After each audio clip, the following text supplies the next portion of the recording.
So the other day, you remember when I called my mom? Yeah. And they were with my younger brother. So those who do not know, I have a younger brother.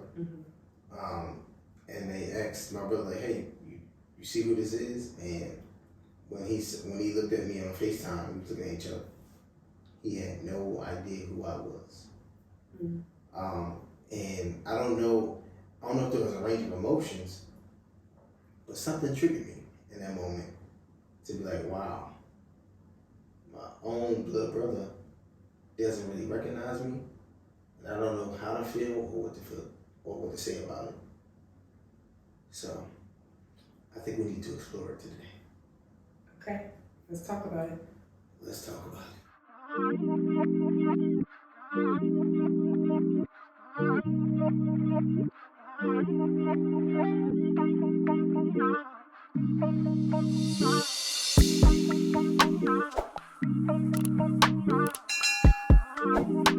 So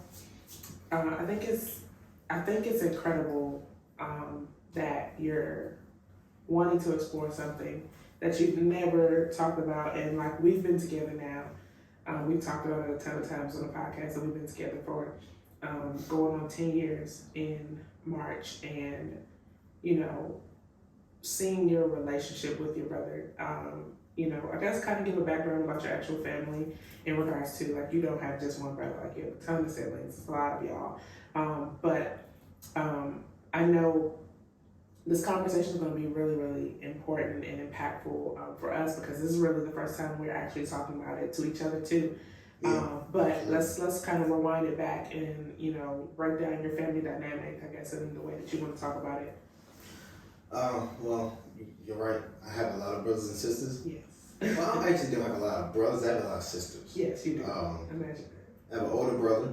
I have a younger brother that's a year younger than me, 13 months to be exact. And then I have a plethora of sisters, like 4 or 5 sisters. In between all that. In between all that. Yeah. But me and my younger brother are the only two from both my parents. So they share us together. Yeah. And we all grew up together in one house. But all my other siblings were so much older that a lot of them, I didn't spend a lot of time in the home with all of them. But most of them I did. Like my older brother, I didn't. I don't remember living with him because he left when he was 16. And my older sister, Camilla, I don't think I ever lived in a house with her because she was already grown. Right. But everybody else, we lived in a house for the most part up until I was like 11 or so. So I saw a lot. I saw a lot between my family dynamic with that. One being, my sisters and my mom and dad, they bumped heads a lot, really all the time. And that's kind of what I seen a lot in my adolescent years, I want to say, up until like, I want to say maybe 12, 13. They used to get into it a lot with my parents about pretty much everything. We can get into that if you want to, but. I mean, I know there's episode in particular what you wanted to talk about, but luckily, seeing them now, I think it's interesting when you see a family dynamic, one that you married into, which is what happened for me. It's like, I would hear all the stories growing up, and I'm like, they sing nothing. Like, oh, it's not that you're saying. But I think it's incredible to be able to be in my shoes to see the relationship between your sisters and your mom and your dad blossom, because they're all like best friends at this point, which is crazy. Yeah. And just from the perspective of Mommy AF, of what we talked about, a lot I feel like changes with a woman when she has children too, where you kind of look at the relationship that you have with your parents and what they went through, one with you or just period as parents. When you think about family dynamics, how did we grow up, that sounds significantly different. When you think about family dynamics, like how do we grow up, what was our circumstances, what were my parents' circumstances, how were they financially, or how were they together, and all that kind of stuff like that. Then when you start to think about those things as an adult and an adult with children, I think you give your parents a lot more grace very quickly, and then you end up best friends. You do. I'm pretty positive that like me and my mom talked 20 million times more since I had a child. Actually, me and my parents, we talk way more. since we had Kaden than I feel like I ever did, especially once I moved away. You know what I mean? With your brother in particular, you got, like you said at the beginning, you said you two are the only kids between both of your parents. Mm-hmm. So that's like your brother. Yeah, my brother. Y'all are siblings. Like we don't do halves over here, nothing like that. Yeah, no. You know, I think it's important to explore this. So kind of talk about your upbringing as brothers. You know, my siblings are so far apart. So it's like I'm your oldest sister, like in comparison to you, where like my sister and I were 5 years apart. My brother and I were 8 years apart. So I'm like your oldest siblings in comparison to you, but you and your brother Marcus, y'all grew up at the same time. Yeah, we did. We grew up literally at the same time. So everybody would always mistake us as twins, which kind of got annoying, but that's because they used to match us all the time. I'm cracking up. Literally, people used to say we looked alike up until, I want to say, maybe high school, or something like that. But me and my younger brother, we were close at times. Okay. Which is weird. I say, for a long time, I didn't know whether he disliked me because of maybe I wasn't getting in as much trouble as he would get into sometimes, or get caught doing stuff that he was doing, and he felt like I was favored, so to speak. And I think when we were really, really young, he would always reference that, like, you're spoiled, or you're favorite, or they favored you, to like you more, stuff like that. So I kind of dealt with that, and I'm like, I don't really know. Like, is this like a jealousy, anything? I don't know. Well, of course we loved each other, and that happened through and through, through all our years. That would be referenced sometimes. Anytime pretty much he would get in trouble, he would feel like that. So, I mean, let's kind of unpack that, explore that. Like, how do you feel like that made you feel? In the sense of, your younger brother looking at you, and the comments are always made that you're favored. They like you more than me. And I feel like sometimes when we hear stuff like that, you look at it as if like, shut up.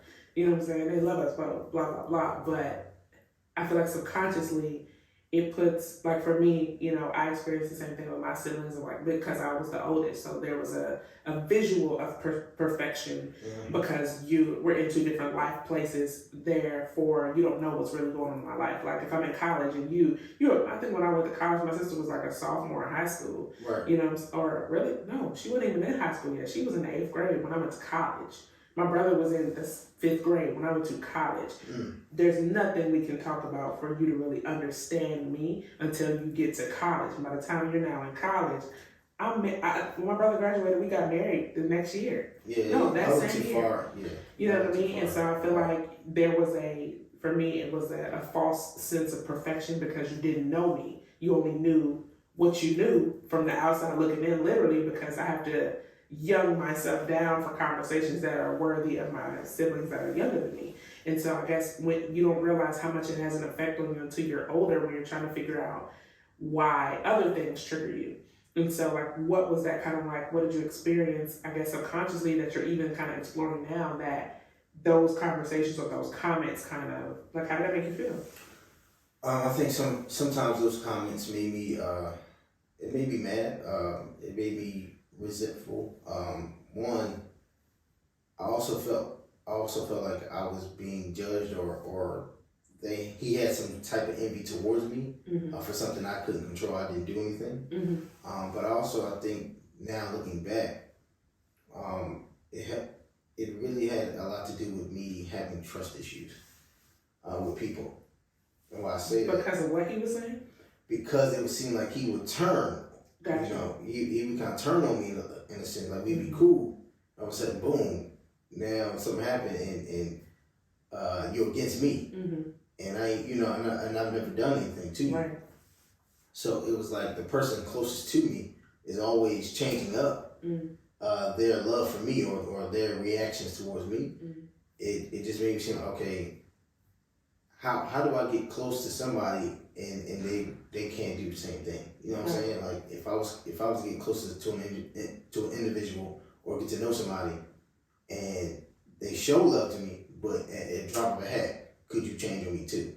Right. So now, you're saying that the interaction with your brother as he started to consider you favored and share that you were favored and kind of pretty much tease you, you didn't look at it as just brotherly stuff. It was also now creating low-key trust issues. Yeah, it was. Now that I think about it, yeah, it was creating trust issues. And I mean, it wasn't all bad. Of course, we loved each other, but we definitely used to get in like fights because of that. Like, I used to get really, really pissed off because I'm like, yo, there's no way you feel this way. Like, what have I done in order for you to feel like our parents love me more than you? That you always get in trouble and I'm somehow this perfect child. So what you were talking about perfection, it does put a pressure there that you want to be not perfect, but you want to be an example. Mm-hmm. You want to be an example because I mean, like I said, growing up, I've seen a lot of fighting between our parents. I've seen a lot of rebellion. I've seen a lot of that, and I just didn't want to go that route. I'm like, okay, if they get yelled at for coming home too late, then I don't want to be that person. I want to come home on time every time to build the trust and stuff like that. That's kind of how I saw it.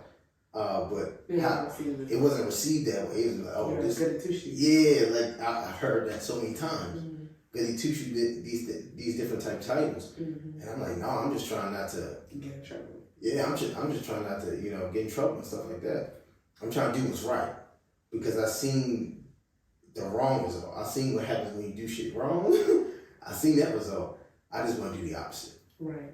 But sometimes that kind of backfired on me when it came to the siblings, though. Yeah. So do you feel like, let's walk back to your soundbite. So what changed? I guess where did you start to see the changes? Because yesterday was yesterday, but where did you really start seeing changes between you and your brother? No, I mean, so teenage years was a little bit better. Even though we were kind of going different paths. Me being in private school, and he was really, really smart. Like my brother, he was really, really smart, and my parents always wanted to put him in gifted and talented classes, which they did growing up, and then they put him in different schools outside of our middle school that we went to together. So we went to 2 different high schools. So we were kind of having 2 different experiences in that sense. With him, he was kind of having a hard time in his school, and for me, I was at a Catholic high school. I was doing well there, so there was no issue there for me. But for some reason, he was having issues. But for us together as like brother and brother, we were cool. We were having a good time. We was understanding each other a lot more, and there was a lot of love there. But things I think took a turn, and I think I've never said this out loud or publicly at all. When my brother got diagnosed with bipolar schizophrenia, I was scared to death. I was scared to death. He got diagnosed at 18. He got diagnosed at 18, but before then, there was some drug and alcohol use. And people ask me all the time, like, why don't mom drink? Why don't mom smoke? Why don't you do this, that, and the third? For one, it was never a part of what I ever did. Like it was never a desire of mine to do anything like that. So I never, felt the peer pressure of people trying to get me to do that part and stuff like that. I didn't like the taste, so I'm not gonna drink it. But when I saw the use of drugs, and what the doctor said was that if you're going to have bipolar disorder, if you're going to have this trait mentally or this disease, it typically comes out around the years 18, 19, but it comes out a lot sooner when you do drugs or alcohol, like when you have use of too much stuff in your system. So when he was diagnosed with that, I was like immediately scared. Like I was like, yo, is this my future? Like, is this gonna happen to me? I don't know if this is hereditary. The whole thing is no one in my family kind of really has that. So I'm trying to figure out like how is this possible? Because 17, my brother's very, very normal. He's the same person I've always known. And the next year, you run off and you ran off from home and you were gone for a year. No one knew why. No one knew anything like that. All I knew was what I saw when we were playing outside and stuff like that. Is you was hanging with certain people. You know what I'm saying? And for me, as an older brother, I was always focused on basketball at that time. So I didn't really. I don't think I did a good job protecting him in that point. Trying to get him out of that, but I would talk to him like, "Yo, why don't you do this instead?" But that's kind of hard to have that conversation with somebody that's damn near a grown man at this point. Yeah. But like I said, when he got diagnosed with it though, there were so many things that went through my head. One was, if I had children, would it happen to them? Would it happen to them? I wrestled with that for quite a few years. I'm like, yo, if I have a child, will they deal with this one day? Yeah. I don't want that to be, but because my brother lived such a normal life for so long, and to see something like that happen sporadically, I'm like, well, it can happen to anybody. I feel like, you know what I'm saying? So they were told, which was crazy. Doctors told my parents, when he was young, and they never shared this with us till now. Is that they told him he's so smart that he's going either one way or the other. Really? Yeah, that's because, like I said, my brother was in gifted and talented classes his whole entire life, so he was really, really smart. School was easy for him. It was not so much easy for me, but I had to, try be consistent. I had to be consistent. But for him, it became so easy. They said he could either be president or he could be different. And I think back, I'm like, wow, how is that possible? Or like, how do you cultivate the side that you want, or, I guess, I feel like in moments like that, we kind of talked about when we talked about childhood traumas, like, do you start to think about if what I do makes it worse or makes it better? Yeah. You know what I mean? And, to see it happen, and he was living with this disease for a year and no one knew. No one could help. So when you're living with this disease for so long, without any medicine or without any help, it's very, very hard to catch it when it's early to now being a functional adult. Right. You know what I'm saying? So it's scary in a sense when you think about like how you could picture a family member for your entire life being in their right mind to now they don't know anything that's normal that's ever happened in their life anymore. Yeah. And they really don't interact with you the same. And for so long, for so long I was cold to it. I was kind of numb to it. I never really dealt with the feelings of it. I never dealt with or talked about to anybody or anyone that's in like a medical field about how this could affect me or has affected me because it happened so abruptly. I just never decided to have the conversation. And yesterday or whenever day it was, when we were speaking and he didn't know who I was like, yo, for so long I felt like I have a younger brother. We've been so disconnected for so many years. Our lives have gone complete different ways. I don't necessarily feel guilty, but I feel like I lost a blood brother. I feel like that part of me or that part of when we were growing up, that love isn't the same. You know what I'm saying? And I feel like the person I knew, my son would never know. Yeah. The person I grew up with, the person that, that was joking, laughing, all these great things about him, my son would never get to experience it. I don't even know if you got to ever experience it. So by the time I came around was when things really started to escalate. You know? And I think that's the interesting part. It's kind of like, even us talking about it right now, it's like, yo, I've never we've never talked about it. You know what I mean? Like I remember when stuff started happening at the beginning back in when we were in college, and like we would talk about it, or we were on break and you were at home and you were experiencing it firsthand, or my brother's missing, he ran away, we're trying to find him. You know, I remember seeing you deal with it, but never dealing with it. If that makes sense. It was kind of like, you know, as a woman, as a wife, as a girlfriend, our response is always, "Are you okay? Like, how does that make you feel? Is everything okay?" Like, and I feel like the natural man response is, "Yeah, it's cool. Oh, we found him. It's cool." Or he's now in a facility, or he's in a hospital. Whatever. It's cool. But never, "Are you okay? Like, how does that make you feel? Do you feel, you know, disconnected? Do you feel okay? Is this affecting you mentally? Like, I know you want to be strong, especially when your parents are dealing with it, because at that time it was just you and him at the house with him. You know what I mean? It was your mom, your dad, you and your brother. And I mean, I've experienced some of the effects of the bipolar and the schizophrenia. You know, there was one time I remember I told you, like, you were like, "Yeah, my brother's at home. My parents are at work, but my brother's home, he'll let you in the house." And like, he literally looked at me in the window and didn't let me in for hours.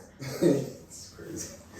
Wow. You know what I mean? So I've experienced it as well, but I never feel like we've broken down. Like, okay, when your brother started to experience symptoms, we've already identified recently, just now, that I don't know what I felt like. I felt like I was cold. I felt like I was numb, and I hate that my wife, my son, my children will never know this brother that I had, because I know your brother, your older brother. You know what I'm saying? Yeah, I've had plenty of encounters with, you know, Jamal, and then love your sisters. You know what I'm saying? Like, every time I go home, I'm like, "Oh, I gotta pull up with my sister." You know, I love my nieces and nephews that I have, because you have so many siblings.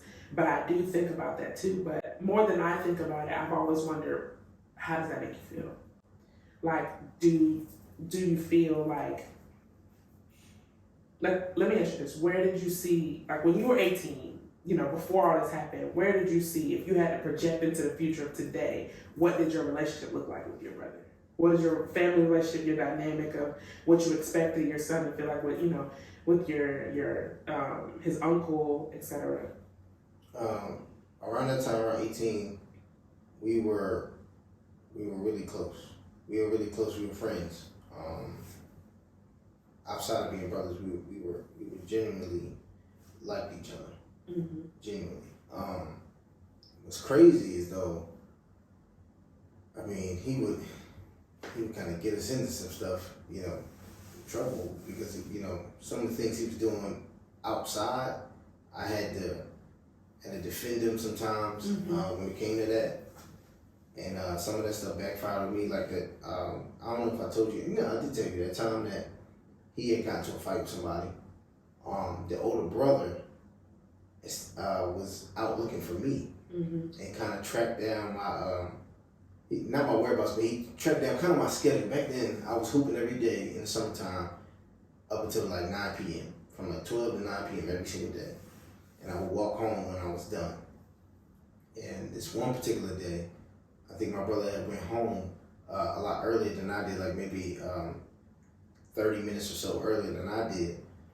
And he said he saw the dude waiting for us, or waiting for me, because he was looking for me. He wasn't even looking for my young brother. He was looking for me.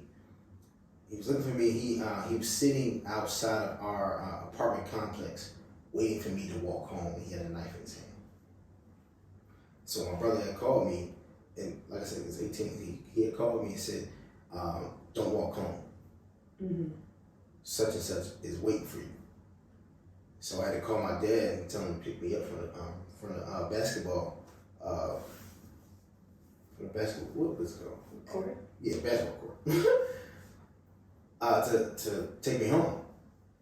And lo and behold, I saw a dude, as we were driving by, I saw a dude walking past, because I think he obviously noticed that I wasn't coming. He must have clocked my time. I don't know what it is. He must have been watching me. From that day on, I said I would never take the same way home ever again. Just from that one encounter. But that was kind of our relationship. He looked out. He looked out for me. I looked out for him. That was our relationship back then. And for it kind of like changed in an instant. Yeah. because he was dealing with stuff within himself. It got into it with my parents and wound up leaving the house. But by the time we actually seen him, we would hear from friends. I would hear from friends around the not really the town, but really the city, that they seen Marcus hit at this superstore. Mm-hmm. They seen Marcus at this grocery store or this Walmart. But no one thought to pick him up and take him home. You know what I'm saying? What I mean, like, how did that make you feel? Like, it's like that. Bro, see, tell me you saw him. Well, I mean, the thing is, how I felt is that I can't blame them because I don't know what he looks like. I don't know what state he's in. I don't know if he's dangerous. You know what I'm saying? I don't know any of this, so I don't fault them.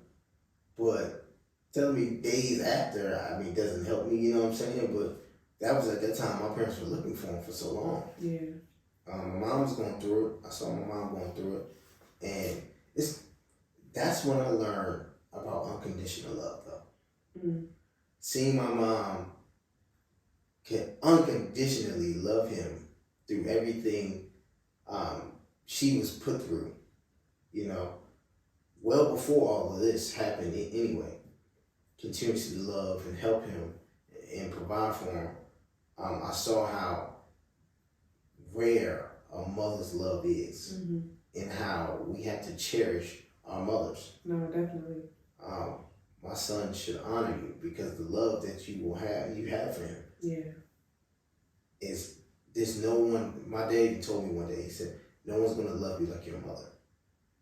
No one's ever gonna love you like your mother. Not me, not anybody. And I saw that firsthand. But how you said how it made me feel. I mean, I was just, feel the range of emotions because part of me was living my life. At that time I was focused. I was going to college at that particular time, and my whole goal was to, play collegiate ball. And I didn't get recruited out of high school, so I had to grind my way to get to a school to play. So part of that, I was so focused on, I wasn't necessarily worried about it. And that's the thing, I started to become numb to the whole situation. And it was one time where we had to, kind of had to corner him, mm-hmm. at a mall. This was literally a year later. A year later, we had to corner him at a mall to have the cops put cuffs on him to actually get him off the streets. Mm-hmm. So it was me, my father, and myself.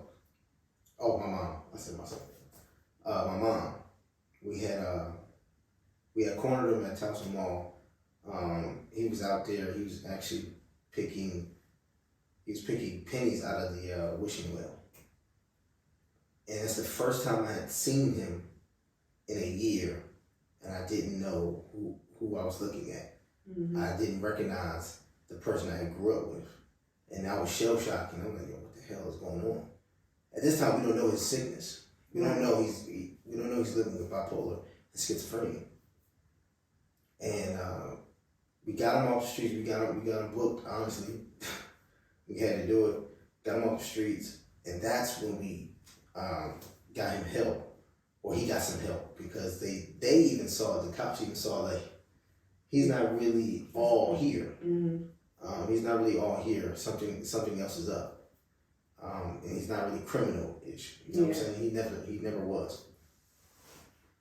And they put him in a facility, and that's when they got the diagnosis and stuff like that. And we started learning more about the sickness and how it comes out. And that's when I started learning about if it was going to come out, it would come out a lot sooner in your beginning adult years, a lot sooner, if you were to use drugs and stuff like that. Yeah. And that immediately turned me off to any drug use at any point, because I knew he was smoking weed, I knew he was doing stuff but I never knew anything else, and I don't think he ever did. The theory that we have and we've had for years is that he might have been laced with something. Yeah.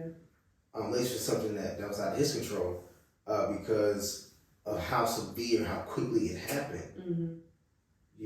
We don't know what the hell was going on. And the way he would speak, You know, because we had to visit him in Shepherd's Pratt. Mm-hmm. You was with me then too, right? Man, we've been together for so long. It's crazy. We've been together for so long. We've been together for a long time. Yeah, we visited him in Shepherd Pratt, and he was the most normal person there, was he? He was definitely the most normal person. Having civil conversation, he speaks really well, you know what I'm saying? He was speaking really well. And I'm like, bro, you shouldn't be here. He like, yes, I should be here. I'm like, I believe you. You know what I'm saying? Like, this is crazy. I hadn't accepted the disease. At that point? At that point, I did not accept the disease. I didn't accept it. Because I'm like, I know you. There's no way you should be in this facility right now. I should not be seeing you. And I ain't even gonna say it. But I shouldn't be seeing you like this. So I don't accept what they're saying this is. There's no way, bro. You shouldn't be here. We gotta get you out of here. And I didn't really start accepting the disease until my father was attacked.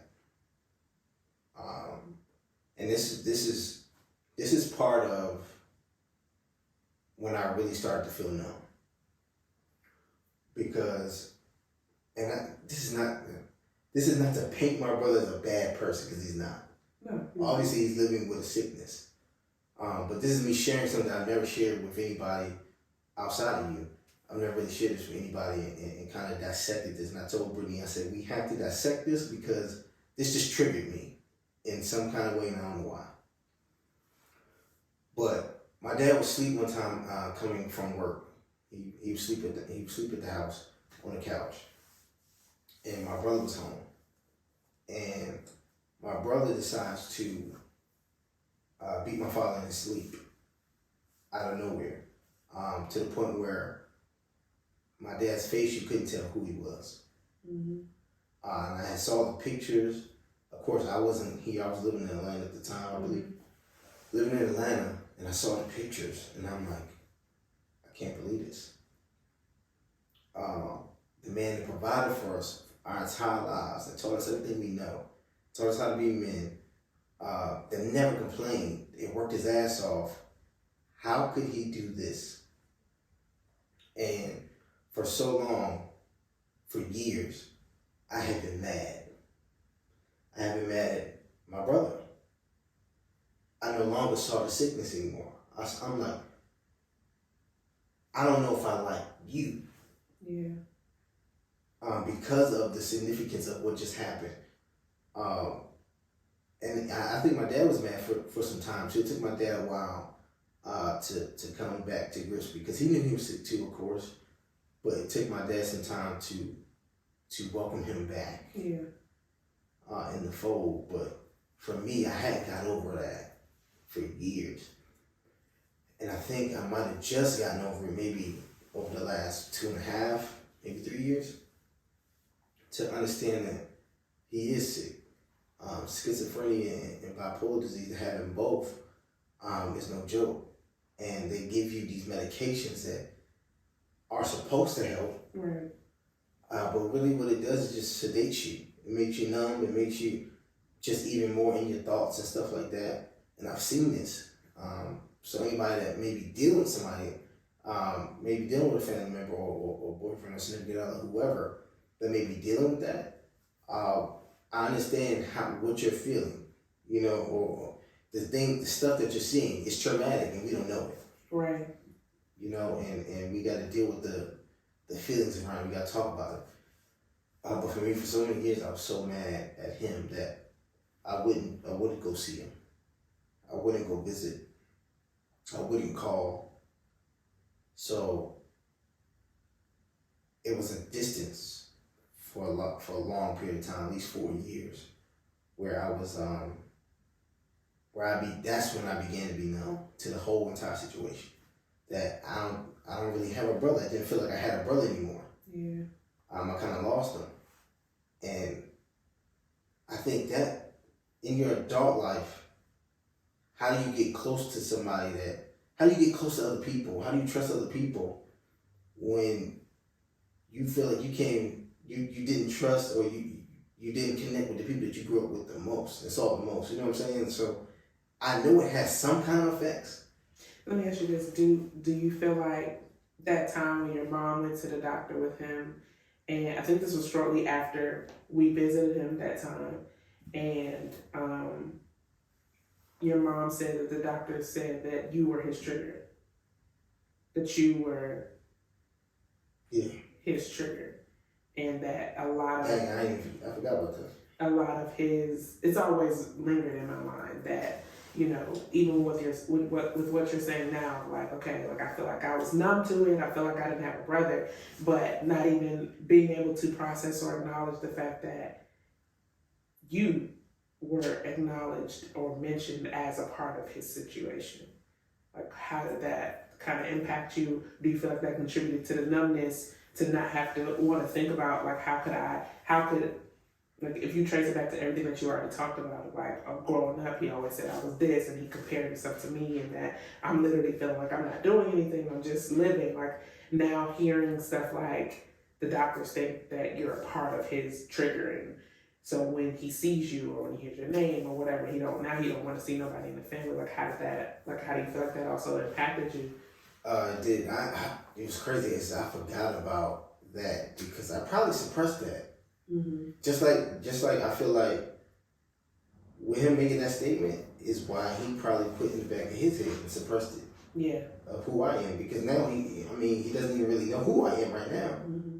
So I probably was his trigger. And when he said that, I remember like that took me back to the childhood. Like, bro, like you feel like everything that's happening to you negatively is because of me, is a direct correlation of because I'm doing X, Y, and Z. You know what I'm saying? And I'm like, yo, I'm just trying to live my life. How am I the cause of your pain? Yeah. And what you're going through and stuff like that. And you're right. When he said, he definitely did say, he's my trigger. That's another part of why I didn't come around though. Mm. Because I'm like, if I'm your trigger, if I'm the reason why you acting like this, then why do we need to see each other? Right. You know, we were at that point, we had odds. He don't know we had odds. He don't really know what's going on. I can't fault him. But you don't see the disease at that point because I'm back in what I know of you. Yeah. And what I saw growing up. You know what I'm saying? So I'm not even thinking about like, okay, he's living with this disease. He doesn't need it, but it's in his head. So, right, that was it was a triggering moment. And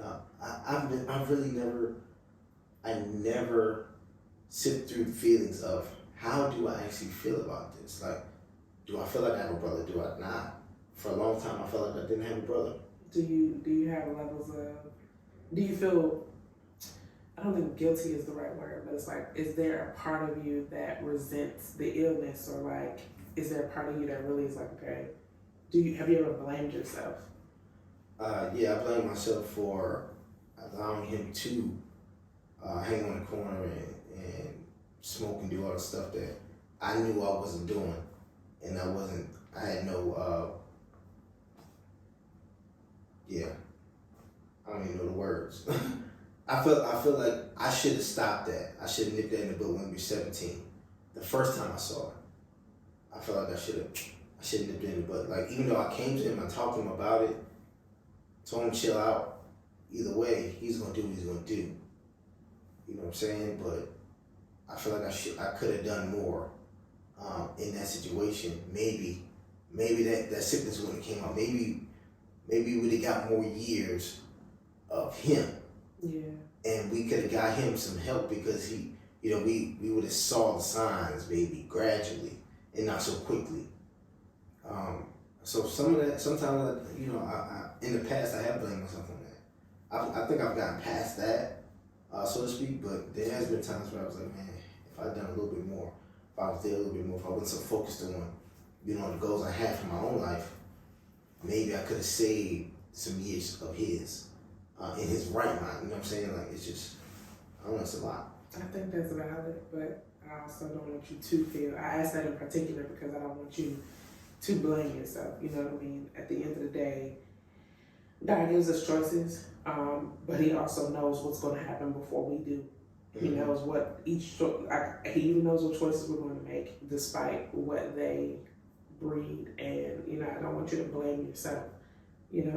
I still believe that there, although the world says, doctors say that there's no cure for it, that God can do anything. God can heal any sickness, He can heal any disease, He can change any person.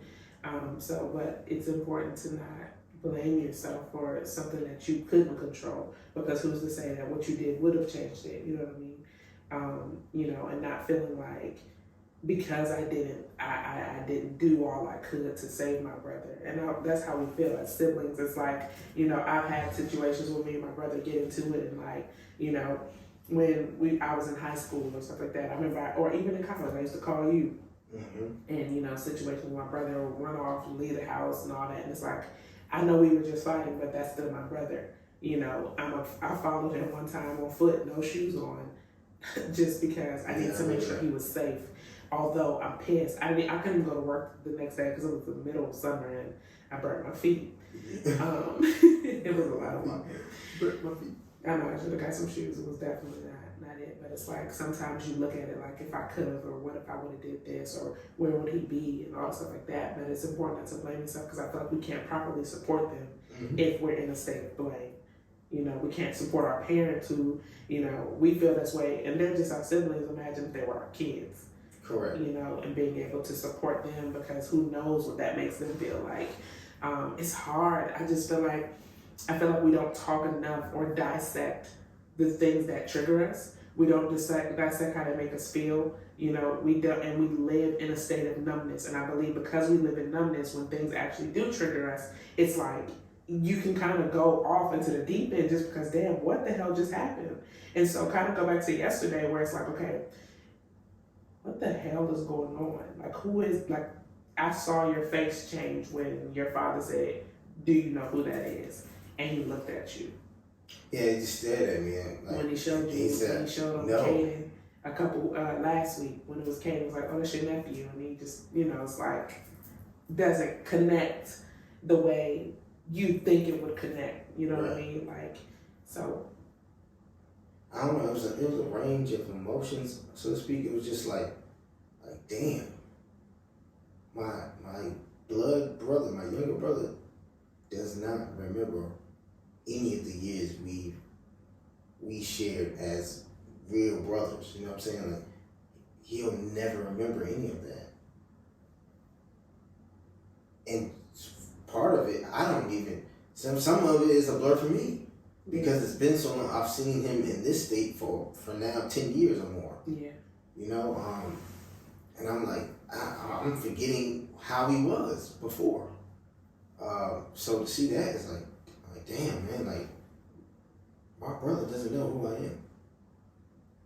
I don't know how to receive that. I don't know how anybody would receive that. Whether he's sick or not, he knows all my other siblings though. You know what I'm saying? And maybe it's because of that time apart that we've had. Like, we haven't had much communication over the years. Right. Maybe that's a part of it. But I know if I was a trigger point, that could possibly be why. He had to suppress that thought for whatever reason he may resent me. I don't know. Do you think that's a conversation to like kind of have with your parents and like kind of ask them, like, based off of the time, because they've been spending a lot more time with him now recently too, or even your siblings, your sisters in particular, how is he when it comes to me? Not for a sense of like trying to figure anything, let me not say not to figure anything out, but in the sense of kind of like when my name comes up, because it's like, are you saying that, like, I want to see my brother, like, I want to get back and I want to figure out how I could live my life with my brother even in this state? Like, is that where you are? I'm in a state where I would like to see him. I mean, I was going to go see him when we were there the last time. Yeah. Time just didn't permit, and we didn't have much, transportation anyway. But I wanted to see him then. But I'm also now thinking like, would he even know who I am if I was to come here? Like, maybe, but maybe not. But the only way you'll know is to go, and yeah, the sure. only way to try to even if he doesn't refresh his memory is to go. But I think it's important to start having some conversations with your family about, okay, when it comes to me, like I want this, because I want this, I need to know, because I know back in the day, 5 years ago, 6 years ago, 10 years ago, it was Malcolm's my trigger. Should I go? You know what I mean? And what is the conversation like when it is about me, so that I could, and not in the sense of like it's not about me, but you know what I mean? Because I think it's important. I guess what would you say to somebody who is dealing maybe firsthand or secondhand with a sibling or a family member that is experiencing some sense of mental illness? Like what advice that you wish you would have done sooner, maybe, or that you're experiencing now as you kind of not decompress, but open up this box and start to evaluate what these feelings are? What would you say to somebody who is dealing with, somebody in their life dealing with a mental illness that may be triggering to them, or you be maybe trying to figure out like why did this happen, or just filling out these feelings? Like, what would be your advice to somebody? What I wish I knew back then was I wish I would have researched more to kind of learn more about the disease and the illness, and if it's possible for them to be functional, being a functional adult. But then also working on my mental, because it's a life change for everybody. Yeah. Everybody that's involved, like anybody, especially if you're like in the same city and in the same house and stuff like that. Yeah. It's a complete life change that you deal with, that you might not be ready for. It's like having a child out of nowhere, like your life turns upside down. Do you feel like that's why you never talked about it? Like, this is why, like we just shared this with some friends today, that you have a brother, that deals with bipolar schizophrenia, and they were like, yo, I never knew that. Like, do you feel like that's why you never said it? Like, or why do you not talk about it? Do you think it's important to start talking about it to deal with it? I think it's important. I'm just in this new discovery of my life, of all aspects. Figuring out who I am, what things have happened in my life that shape my ideas, my thoughts, my wants, desires, all these different things. I'm just in that space where I'm learning more about myself, and with that, I look to explore it, you know what I'm saying? Or I communicated with you, and we talk about it. I'm just in that space where, the self-discovery of Malcolm Garrison, what has molded you into this man now. Yeah. What's happened in your past, what happened in your life up until this point that allows you to live life the way that you live. Mm-hmm. And with some things you can change, with some things you can continue to do, to one, hit the goals that you have. And for that, I was just, it was just a random space of, okay, this just, he doesn't know who I am. I need to explore why I feel so numb right now. Why I've been feeling numb for years, like why I feel like I don't have a brother. Why, I just don't feel anything. And maybe that has to be with, stuff that happened in the past, and maybe I suppressed it and stuff like that, and just never dealt with it. And I would advise somebody to get counsel, therapy or whatever it is. And I've always wanted to do that. I always wanted to get therapy on this particular thing. Really?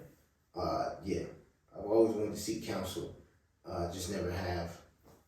Because I have no problem going to counseling and therapy, whatever they call it. But that's my advice. Get some help. Get some mental help. Mm-hmm. Yeah, I think that was important. This was a heavy episode. Just to lighten the mood, maybe. No, but I feel like there are people that are dealing with things in life, and it may not be a mental illness from a sibling. It might be, you're dealing with an older parent. Like, we're in the millennial space, like, we're dealing with so much. And I don't think, I know you're not the only person that literally lives through life suppressing it. Yeah. I felt like for a long time, I felt like I was literally scared to lose my mind.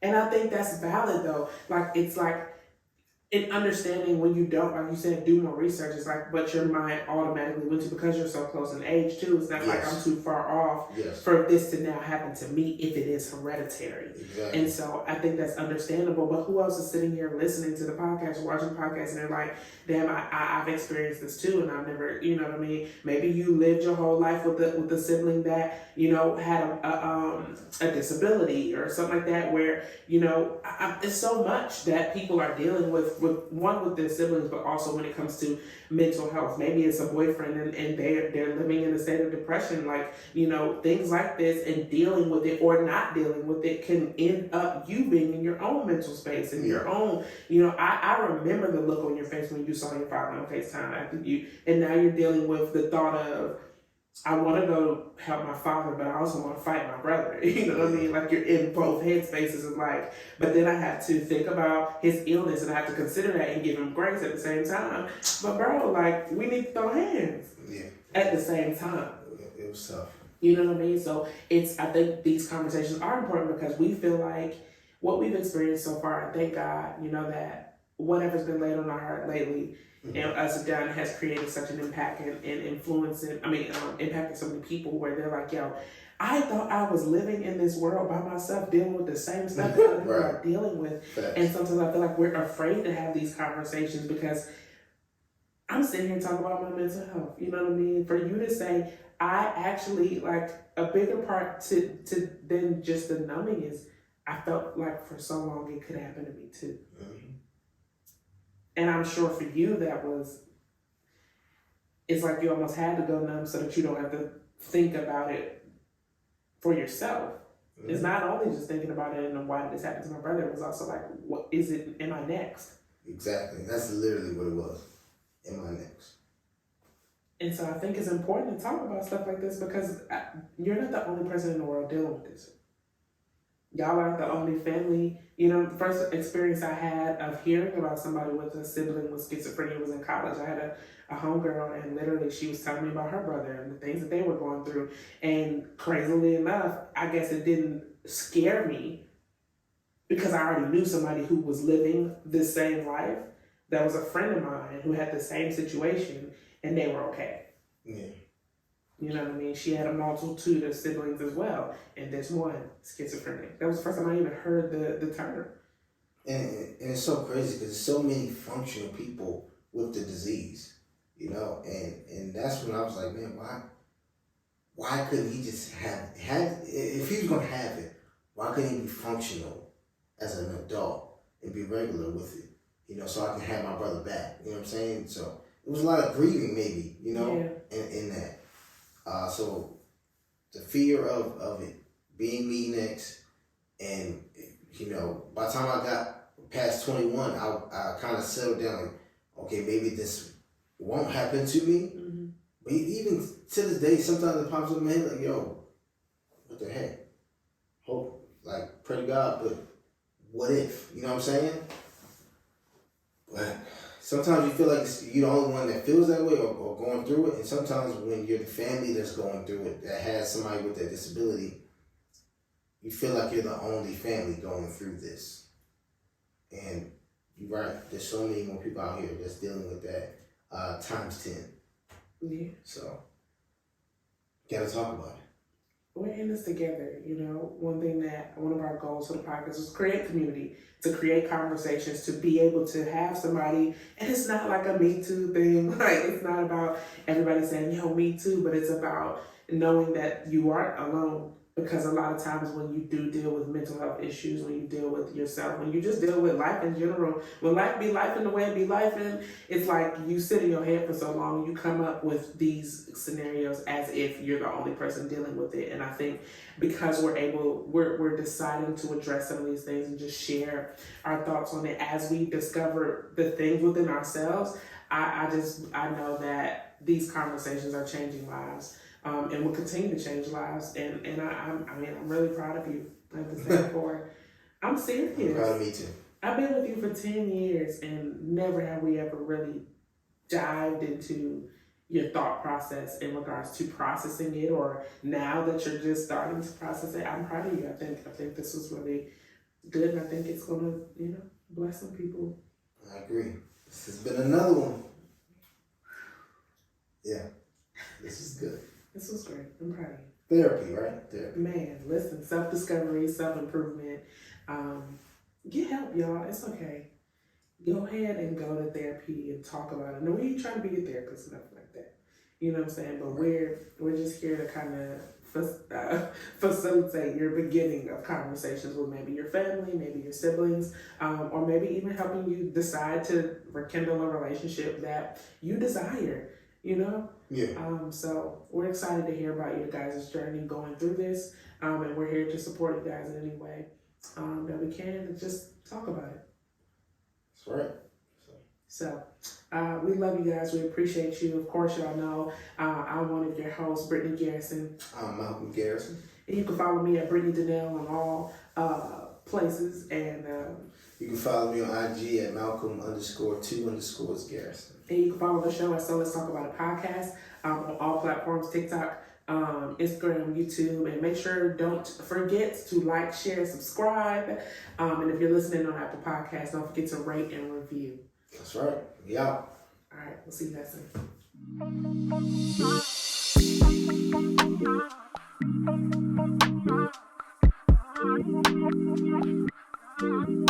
soon.